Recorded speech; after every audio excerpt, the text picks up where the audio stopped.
National unification. Deliberandum est Dio quod statuendum est semel. Publius Cyrus. We need to discuss what will happen.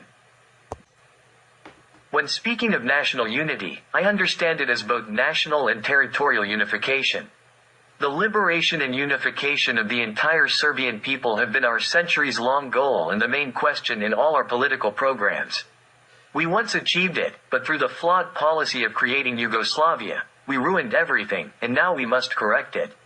On this path, we need to first develop strong spiritual unity through which we will achieve secure and lasting political and state unity. We need to clearly define what is ours and why we are fighting for it. The historical territory must be compact, and the people and the territory must belong to one another.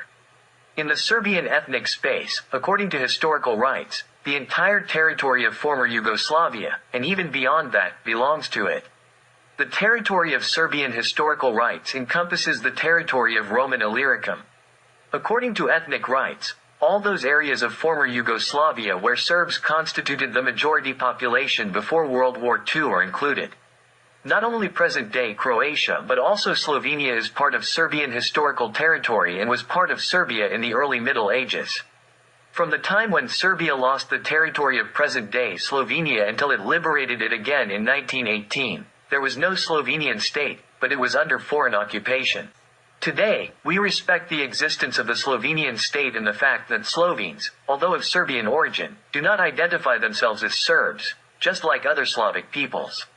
When it comes to Croatia, the situation is quite different because Serbia's historical rights are much stronger and well expressed on that territory, complemented by strong ethnic rights. Additionally, there is the burden of Croatia's responsibility for the genocide committed against Serbs and the occupation of the Republic of Serbian Krajina. Modern-day Croats are about 70% of Serbian origin, while the rest consists of Avars and other ethnic groups. Despite speaking the Serbian language due to their affiliation with the Catholic Church, they do not identify themselves as Serbs but have become some of the fiercest enemies of the Serbian people. We can only conclude peace with the Croats when they agree to withdraw from the Republic of Serbian Krajina and pay the deserved punishment for the genocide they committed during World War II. As for the magnitude of the punishment for genocide, it can be expressed in monetary terms and paid either in money or territory, subject to negotiation. Afterward, we can have good neighborly relations with them. The remaining territory of former Yugoslavia should be organized in a new way, taking into account the specific demands of each province, as long as those demands do not threaten the survival and functioning of the common state. Since all these provinces are once again gathering around Serbia, it requires a broad federal arrangement where the name Serbia replaces the previous name Yugoslavia. In the extreme case, it could be called the Federal State of Serbia or the State Union of Serbia. Serbia must enter into separate agreements with each province, Macedonia, Montenegro, Bosnia and Herzegovina, and the Republic of Serbian Krajina. A special type of agreement should be reached regarding the level of autonomy for Kosovo and Metohija. Any division of Kosovo and Metohija is out of the question, and no one has the right to agree to such a thing, neither before the nation nor before history. If it turns out that the issue of Kosovo and Metohija cannot be resolved peacefully, although it should be resolved in that way no matter how difficult it may be, then we know what the alternative means to solve that issue.